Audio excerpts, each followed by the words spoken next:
NCAA Football 2002, the birth of a legend. The 16-bit era of college football games were nothing more than reskinned NFL titles. The move to PlayStation allowed for college versions of football to look and feel different, although if you were to strip away all the bells and whistles, the core was still the same. The PS2, Xbox, and Dreamcast were to change all of that. Finally, the hardware used would allow for true college football games that were unique from professional versions. However, jumping from one console generation to the next, especially as it relates to sports titles, is never easy. That fact was all the more true because EA and 989 didn't want to stray too far from the NFL game engines that were already in place. Why build something different when you have something that does kind of already work? With College Football 25 now out, we're kind of seeing that play out again firsthand. It is a good game, but also a flawed one. It certainly relies perhaps a little too much on the Madden Frostbite game engine. And of course, the series missed an entire console generation along the way. EA Sports was basically starting from scratch this time around. Despite that difference, I wanted to go back and see how NCAA Football 2002 held up. How did EA Sports navigate this tricky jump more than 20 years ago? While my preference on the PS2 has always been NCAA Football 04 and 06, those games were only possible because of the 2002 edition, a title that received almost universal acclaim. Absolutely not. The answer is never that acclaim. Moving on, was NCAA Football 2002 really that good? And does it hold any clues as to what the future may hold for the college football series of today? The answer to both questions is, it's pretty doggone complicated. Let's start with the painful truth about NCAA Football 2002. The game is slow.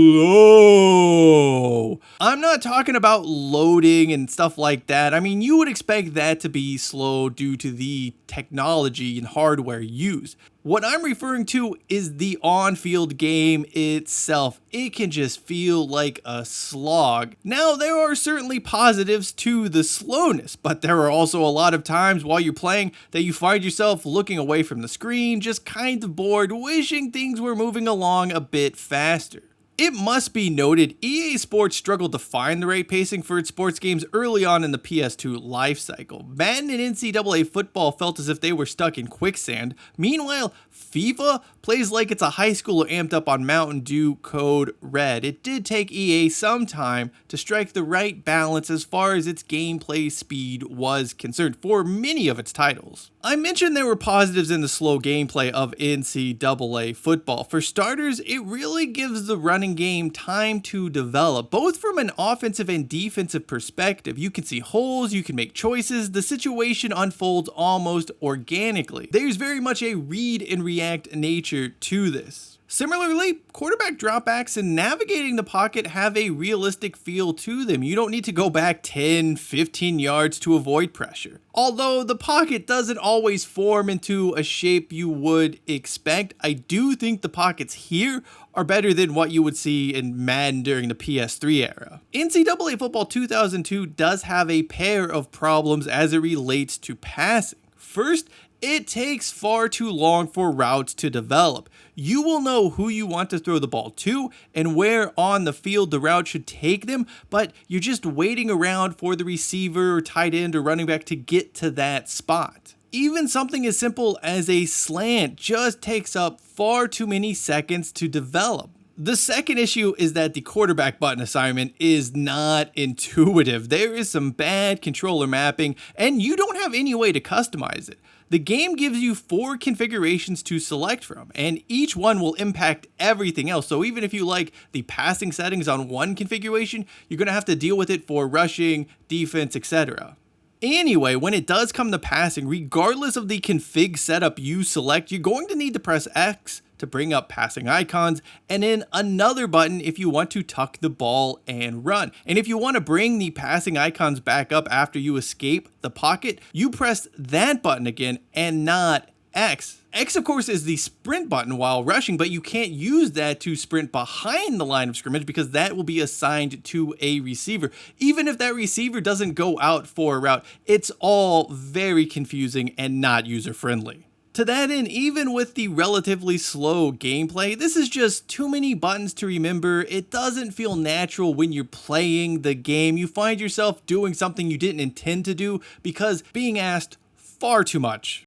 Once you get past that, there's another really big highlight here I want to mention as it relates to the passing game. Wide receiver logic is awesome. For example, if a pass is not thrown to a specific wide receiver, but the ball is traveling to their area, they still try to make a play on the ball. This is a big thing that modern football games do not do nearly as well. Seeing a receiver break off their route because they can see the ball going somewhere else is just absolutely outstanding. There's no reason why football games should not be able to do this in 2024. Unfortunately, this logic does not extend to the secondary, which is just a total crapshoot. Sometimes the CPU makes a play on a pass that they're turned away from. Then there are times when the CPU will be staring at a pass coming their way and seemingly ignoring it, allowing a wide receiver to make an uncontested catch. This is something EA Sports has never ever figured out how to fix. Staying on the defensive side of the ball, perhaps the most peculiar aspect of NCAA Football 2002 gameplay is tackling. So if we go back to the Sega Genesis era, tackles tended to be two players sort of running into each other and falling down. This carried over to a certain extent in PS1 times, although there were more tackling animations. It became prevalent. It wasn't just two guys colliding. Here on the first go round of the PS2 era, you still see quite a bit of that. Look, there are some really great tackling animations. They're there, but you do get quite a bit of the two players colliding and one falling down. If the angles or whatever do not match up to initiate a tackling animation, you just get the players bumping into each other. The problem here is that the graphics on PS2 are so good, this really looks ridiculous. On PS1 or Sega Genesis, Super Nintendo, whatever the case may be, you didn't always notice. Here though, PS2 times, when you have an offensive player getting touched and then proceeding to fall down like an actor feigning during a Broadway play, it's extremely noticeable. Taking a step back and looking at the big picture of gameplay, NCAA Football plays almost exactly like Madden 2002, but with a few option plays mixed in.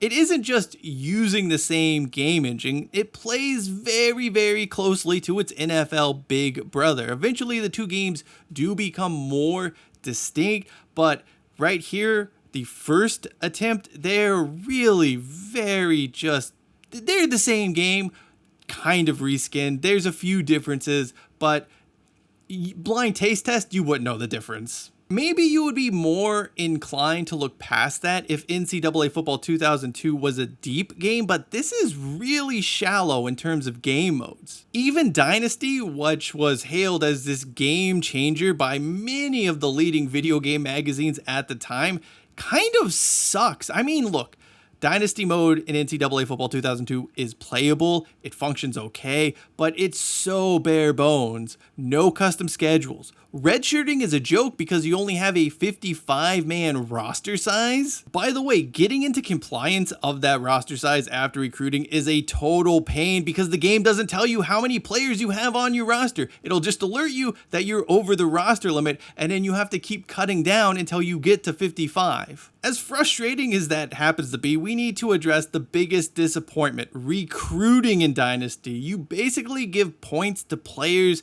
and hope at some point over the course of 5 weeks they choose your school. It's really impossible to tell what is happening.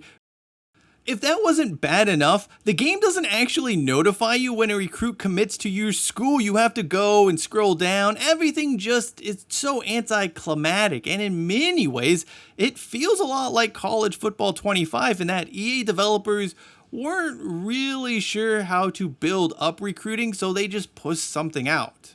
Obviously, we did see dramatic Dynasty improvements in the years that followed 2002, and that is why you can appreciate what is here while also recognizing that it's just simply not very good. Other shortcomings of the title include the fact many stadiums and fight songs are missing.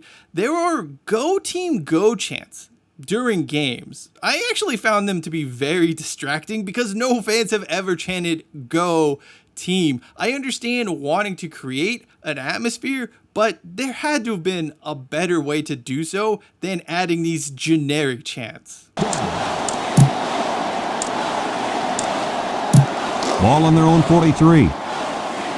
Elsewhere, a lot of time has seemingly been put into the pennant credit system that hides various Easter eggs like mascot teams, stadiums for bowls, or even those weird hidden stadiums, cheats, stuff like that. I always felt this was kind of fun to have, even if I never really used the pennants all that much, and using a pennant could start a war in your local play setup. Like if you were playing with a buddy and he caught you using pennants, like it was just going to create an all-out war. All things considered, I would much rather have this in the game than Ultimate Team. Finally, I hate the font EA Sports used for both NCAA Football and Madden during this era. It just looks so amateurish. I will never understand this choice of font. Even today, it bugs me. It bugs me like a lot. In many ways, you can see a lot of NCAA Football 2002 in College Football 25. It's fun. It's fine. It's a very imperfect game. You can live with the flaws though. I compare it to the first season of most sitcoms. Not great, but there's something there, still entertaining. You stick with it, hoping things do get better. Sometimes they do, sometimes they don't. For NCAA Football 2002, well, things of course got better, a lot better. Both 2004 and 2006 are fun games to pick up and play to this day. And you can see the evolution from 2002 to those additions. Of course, these are the glory days of EA Sports when they actually seem to care about the product they pushed out. Will College Football 25 chart the same course, or will it simply follow Electronic Arts' modern day template of talking big but ultimately failing to deliver any real improvements year after year, as has become the case with Madden? Time will tell. However, I am not overly optimistic. We can hope, we can pray, but at the end of the day, this is EA, the company where consumers are secondary. Thank you for watching this video. For a retrospective on the last NFL Game Day title made for PS2, video upper right hand corner of your screen. And to learn more about Konami's unlicensed Olympic game that was released a month after the Olympics had ended, video lower left hand corner of the screen. Until next time, I am Cheyenne Hollis. This is Touchback, and as always, hashtag take it out to the 25.